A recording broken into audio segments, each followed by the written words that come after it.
बहन जी नमस्कार। सच्चाई। क्या नाम है आपका? अपर्णा लूमी। अपर्णा जी कहाँ से आए हैं आप? सर भेटा गरुड़, जिला बागेश्वर, उत्तराखंड से। आप उत्तराखंड से बिलोंग करते हैं। संत रामपाल जी महाराज से कैसे जुड़े? सर संत रामपाल जी महाराज जी से मैं अपने पापा के द्वारा जुड़ी। मेरे पापा मार्केट में उन्हें ज्ञान की पुस्तक मिली थी और ज्ञान का पुस्तक मिलने के बाद पापा ने उसे बहुत टाइम के बाद पढ़ा और फिर अचानक से ऐसे टीवी देखते देखते पापा ने सत्संग लगा दिया। जब सत्संग सुना, पापा को ज्ञान हुआ, पापा ने हमें बिठाया, हमें ज्ञान का पुस्तक भी पढ़ाई। और फिर जब हमें भी समझ में आया कि हाँ बात तो यही सच है। आज तक हमने चीज़ों को देखा नहीं, बस लोग कहते थे कि हाँ तुम गीता पढ़ो, तुम गीता में तो ये लिखा है, गीता में कृष्ण ने हमें गीता बताई है, बस लोग यही कहा करते थे, हम भी यही माना करते थे। पर जब सतगुरु रामपाल जी महाराज जी का सत्संग सुना, उसे समझा, तो पता चला कि गीता तो कृष्ण ने बोली नहीं, वो तो काल ने बोली कृष्ण के अंदर आकर के। तब हमने भी सोचा कि सच में वेद में, गीता में, कुरान में, बाइबल में और गुरु ग्रंथ साहिब में जो प्रमाण है उसके अनुसार जिन देवताओं की हम भक्ति कर रहे हैं वो असल में देवता नहीं है, असल में परमात्मा जो है वो कबीर साहिब है। तो फिर जब आपने संत रामपाल जी महाराज से नाम दीक्षा ली तो आपको क्या लाभ मिले? सर सतगुरु रामपाल जी महाराज जी से नाम दीक्षा लेने के बाद में मुझे जो ब्रीथिंग प्रॉब्लम थी, जो कि मेरे दादाजी के कारण हुआ करती थी, क्योंकि मेरे दादाजी तो पहली डेथ हो चुकी थी मेरे दादाजी की, जब मेरे फादर की शादी भी नहीं हुई थी और उन्हें एक प्रॉब्लम थी, ब्रीथिंग प्रॉब्लम जो थी। तो बाद में जब मैं 5th क्लास में थी उस टाइम पे मेरे दादाजी मुझे दिखने लगे स्कूल में ही। स्कूल में मुझे दिखते और मेरे से बोलते, बेटा तू कैसी हो रही थी, तबीयत ठीक है? बोलते तो मुझे डर सी लगती कि मतलब दादाजी यहाँ कहाँ से आ गए, मैंने केवल फ़ोटो में देखा था। तो उसके बाद अचानक से वो मेरे पास आके मेरा गला दबा देते थे और उनके गला दबाने से मेरी सांस रुक जाती थी, जिससे मेरी आंखें पलट जाती थी और मैं बेहोश हो जाती थी। हाँ, लेकिन इतना था कि मैं अगल बगल जो लोग बोल रहे हैं उसको सुन सकती थी। ऐसे ही हर दिन स्कूल में जैसे पहुँचे ठीक 10 बजे मुझे ये प्रॉब्लम होती थी। और फिर स्कूल वाले, मेरे मैनेजर सर, प्रिंसिपल मैम, सभी सीधे पापा को फ़ोन करते, कभी मम्मी को फ़ोन करते कि तुम्हारी बेटी तो ऐसा ऐसा हो गया है। तो सब स्कूल पहुंच जाते, कभी वो खुद ही मुझे डॉक्टर के पास ले जाते। तो वहाँ मुझे ग्लूकोज जब चढ़ाने लगते डॉक्टर्स, तो सीधे मतलब ग्लूकोज चढ़ाने में मुझे ज़्यादा प्रॉब्लम होती थी। उसके बाद जब पापा दिल्ली लेके गए थे, वहाँ मैं चेकअप हुआ, उधर उनने साफ बोला था कि जो आपकी बेटी है इसको जो प्रॉब्लम है, इस प्रॉब्लम वाले बच्चे आज तक कभी ज़िंदा नहीं रहे तो ये भी ज़िंदा नहीं रहेगी, आप इससे कोई भी उम्मीद मत रखना। फिर गांव वालों ने कहा, अरे मेरे पापा से बोला कि जो तुम भक्ति कर रहे हो इससे तुम्हें लाभ नहीं, इससे तुम्हें लाभ तभी होगा जब तुम अपने घर में जो दोष है उनको सही करोगे, इसलिए तुम पूज गौच कराओ। तो गांव में बहुत थे, उनके पास ही लेके गए। तो उन्होंने कहा कि पापा से कि तुम्हारे पापा आ गए हैं और वो बोल रहे हैं कि जैसे वो शास्त्री थे, तो उनने कहा था कि मुझे तुम जलाना मत, अग्नि मत देना। और उनने एक ऐसे गड्ढा घर के नीचे ही खना था, कहा था कि मुझे इसमें घसीट के जाना, उसमें कहना डाल देना, मैं बस तुम्हारे घर की रक्षा करूँगा। तो वो आ गए हैं और बोल रहे हैं कि मेरे समाधि बनाओ और चांदी का मेरी मूर्ति बना के उसको स्थापना करो।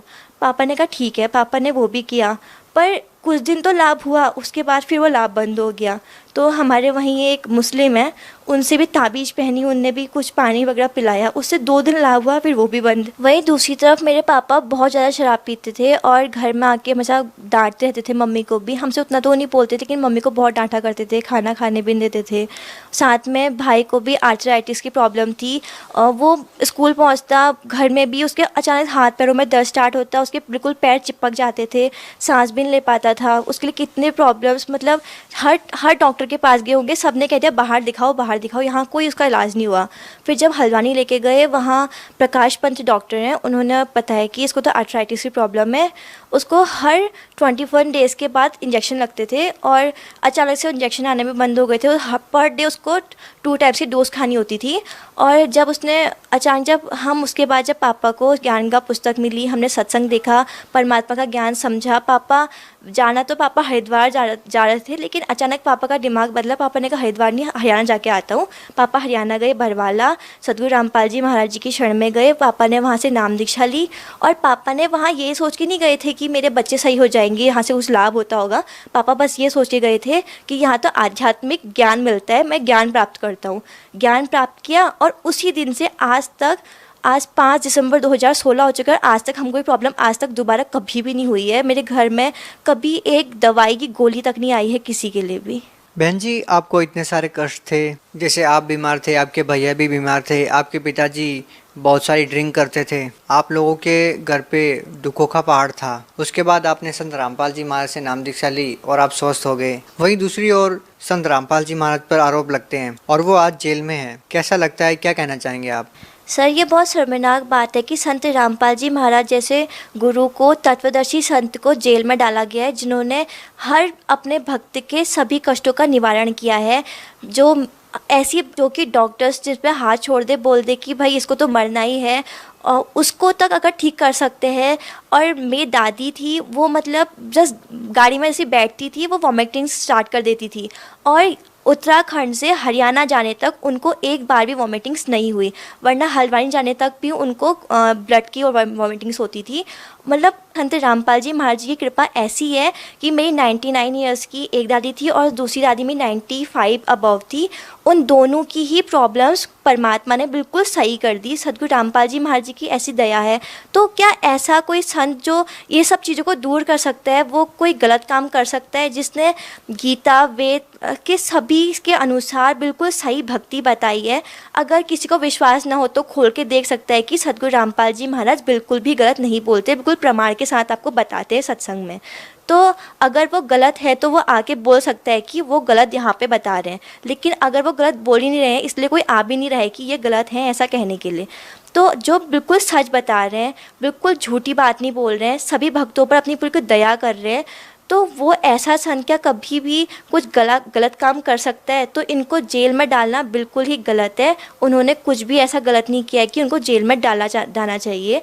लेकिन जो लोग, क्योंकि संत रामपाल जी महाराज जी की शरण में आने से सभी लोग जो शास्त्र विरुद्ध भक्ति है उसको बंद कर रहे हैं, और इसलिए जो ये गांव के पुरोहित हैं, जो अन्य गुरु लोग हैं, ये सोच रहे हैं कि हमारी रोज़ी रोटी बंद हो रही है, इसीलिए वो चाहते हैं कि ये संत जेल में चल जाएगा तो जो इसके श्रद्धालु हैं वो हमारे पास आ जाएंगे, और जो अन्य लोग हैं वो इससे नहीं जुड़ पाएंगे।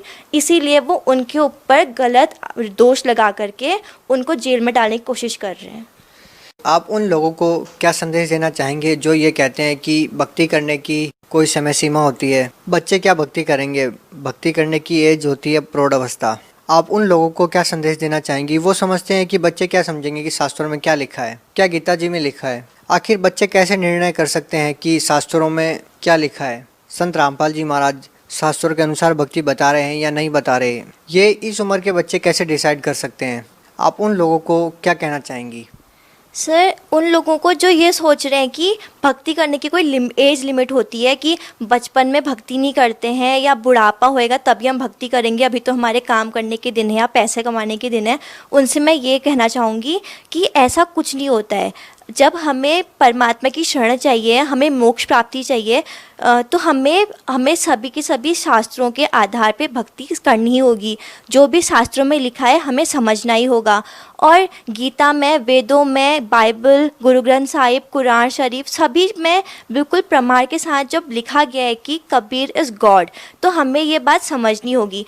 बच्चे हैं तो वो ज़्यादा शिक्षित होंगे, उन्हें एजुकेशन अच्छे से ली हुई है, तो उन्हें भी समझना चाहिए कि हमारे शास्त्रों में आखिरकार लिखा क्या है। केवल ये किताबें पढ़ के सब कुछ नहीं होता है, हमें अपने जो हमारे होली बुक्स हैं उनको भी पढ़ना ही होगा।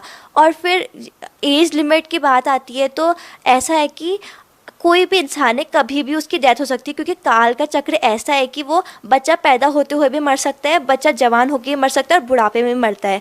आज किसी की एज लिमिट फिक्स नहीं होती कि उसके 100 ईयर्स पूरे होंगे तभी उसकी डेथ होगी। दूसरी तरफ लोग ये क्यों भूल जाते हैं कि मीरा ने, ध्रुव ने और प्रहलाद ने बचपन से ही भक्ति स्टार्ट करी थी। उनको मोक्ष भी तो इसीलिए मिला क्योंकि उन्हें बचपन से अपनी भक्ति कंप्लीट कर ली, अपनी एज आने तक परमात्मा उनको अपने साथ अपने सतलोक में लेके गए, उनका मोक्ष हुआ। और क्योंकि आज के इस टाइम पे अगर हम बचपन से भक्ति नहीं करेंगे तो फिर इतनी एजुकेशन लेने का कोई फ़ायदा भी नहीं है। क्योंकि अगर हम एजुकेशन लेकर के अपने परमात्मा के ज्ञान, दिए हुए ज्ञान को, सूक्ष्म वेद को, गीता को, वेदों को नहीं पढ़ सकते, उनको नहीं समझ सकते, तो हमारी ये एजुकेशन बिल्कुल व्यर्थ है, हमें इसका कोई फ़ायदा नहीं है। क्योंकि अगर हम मान लो आज ही मर जाते हैं, हम बच्चे हैं, आज ही मर जाएंगे, तो फिर कहाँ आ रही है हमारी वो बुढ़ापे की एज लिमिट जब हमें भक्ति मर जाते हैं, नेक्स्ट जन्म में हमको फिर कोई योनि मिलेगी, उसमें हम भक्ति कर नहीं सकते। इसीलिए परमात्मा ने कहा है कि मानुष जन्म पाए कर नहीं रटे हरि नाम, जैसे कुआं जल बिना बनवाया क्या काम। आप लोग जैसा कि स्कूल कॉलेज में जाते हैं, आजकल के युवाओं का भगवान के प्रति कैसी सोच है, क्या सोचते हैं वो भगवान के बारे में, आप उन लोगों को क्या कहना चाहेंगे? सर मैं अभी स्कूल में पढ़ती हूँ, जब मैं अपने फ्रेंड्स को बताती हूँ कि असली भक्ति तो ये है, तुम कहाँ खाली इन झंझटों में पड़े हो कि तुम तो भूतों की पूजा करते हो, क्योंकि शास्त्रों में तो इनके बारे में कहीं नाम तक नहीं है, जिनकी तुम पूजा करो जैसे भुल्लू गोल्लू, तो पता नहीं कहाँ से इन लोगों को भगवान बना के ले आए यहाँ पर। और तो मेरे से बोलते हैं तू तो गाने नहीं सुनती, तो डांस नहीं करती, तो पिक्चर नहीं देखती, तो तेरी लाइफ तो बिल्कुल अधूरी रह गई, तो जिंदा कैसे है। तो मैं उनसे ये कहना चाहूँगी, गुरु नानक जी ने कहा है कि न जाने काल कब की कर डाले, किस फिर ढल जा पासावे, जिनाते सिर पे मौत फिर अगदी उनाओ केड़ा हासावे। क्योंकि हमें पता नहीं काल हमारे ऊपर क्या कर देगा, और ये जीवन जो है, हमें मनुष्य जीवन जो मिला है, इस काल के जीवन में हमें कोई भी पल ऐसा नहीं जब हमें खुशी मना सकते हैं, क्योंकि काल हमारे उसमें कभी भी किसी भी तरह हमारे ऊपर मृत्यु डाल सकता है, कैसा भी हमें दुख दे सकता है।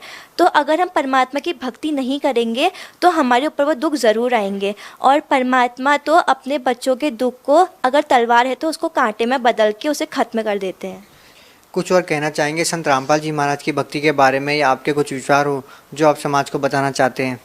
सर संत रामपाल जी महाराज जी की भक्ति बिल्कुल शास्त्र अनुकूल भक्ति है, क्योंकि वो हमें गीता वेद सभी के आधार पे प्रमाणित भक्ति बताते हैं। जैसे कुरान शरीफ में हर जगह पर परमात्मा का नाम आया है कबीरम, लेकिन कुरान शरीफ के अनुवादकर्ता उसे कहते हैं कि उसका अर्थ है बड़ा अल्लाह। वो ये क्यों नहीं समझते कि उसका अर्थ तो कबीर ही है, कि कबीर इज़ गॉड। वैसे ही नानक जी ने हमेशा अपने गुरु ग्रंथ साहिब में लिखा है कि कबीर ने मुझे नाम दीक्षा दी, वो एक जुलाहा था। फिर भी जो पंजाबी हैं वे ये नहीं समझते कि सच में हमें भी तो वही भक्ति चाहिए, कि क्योंकि गुरु नानक जी ने ये भी कहा है कि वही गुरु पूरा है जो हमें 2 अक्षर का भेद बताता है, एक छोड़ने का और एक लेने का। जैसा कि आपने हमें बताया कि आपको जो बीमारियां थी, जैसे ब्रीथिंग की जो प्रॉब्लम थी, आपके दादाजी जो भूत बन के आपको दिखाई देते थे, दूसरी तरफ आपके भैया को प्रॉब्लम थी, आपके पिताजी शराब पीते थे, ये सारी बीमारियां नाम लेने से ठीक हो गई। लेकिन आज की जो युवा पीढ़ी है वो नहीं मानती है कि केवल मंत्रों के जाप करने से या कोई भक्ति करने से इस तरह के कोई लाभ मिलते हैं। आप क्या कहना चाहेंगे? सर युवा पीढ़ी को तो अब समझना होगा कि कि मंत्रों का जाप करने से, संत रामपाल जी महाराज जी का दिया हुआ नाम जाप करने से है हमें बहुत सारे लाभ हो सकते, क्योंकि पहले हम भी इन बातों पे बिलीव नहीं करते थे सर। लेकिन मैं उन लोगों को गलत भी नहीं कह सकती जो ऐसा कह रहे हैं, क्योंकि उन्होंने आज तक कभी शास्त्र अनुकूल साधना करी ही नहीं है। वे आज तक उन गुरुओं के चक्कर में फंसे हैं जो उन्हें शास्त्र विरुद्ध भक्ति दे रहे हैं। एक बार अगर वो संत रामपाल जी महाराज जी की शरण में आके सदगुरु रामपाल जी महाराज जी से नाम दीक्षा लेंगे, उनके सभी कष्ट अपने आप ही ख़त्म हो जाएंगे, और तभी वो इस बात पे बिलीव कर भी सकते हैं। जब संत रामपाल जी महाराज जी की शरण में आए, हमको खुद बिलीव हुआ, क्योंकि वरना उस दिन से हमको बीमारी क्यों नहीं हुई। क्योंकि अगर मेरा भाई वो दवा को एक दिन नहीं खाता था तो उसे बहुत ज़्यादा प्रॉब्लम होती थी, और संत रामपाल जी महाराज जी की शरण में आने से उसने वो दवा दोबारा कभी नहीं खाई, और उसे आज तक कोई प्रॉब्लम भी नहीं हुई। बहुत बहुत धन्यवाद आपका। सच्चा है।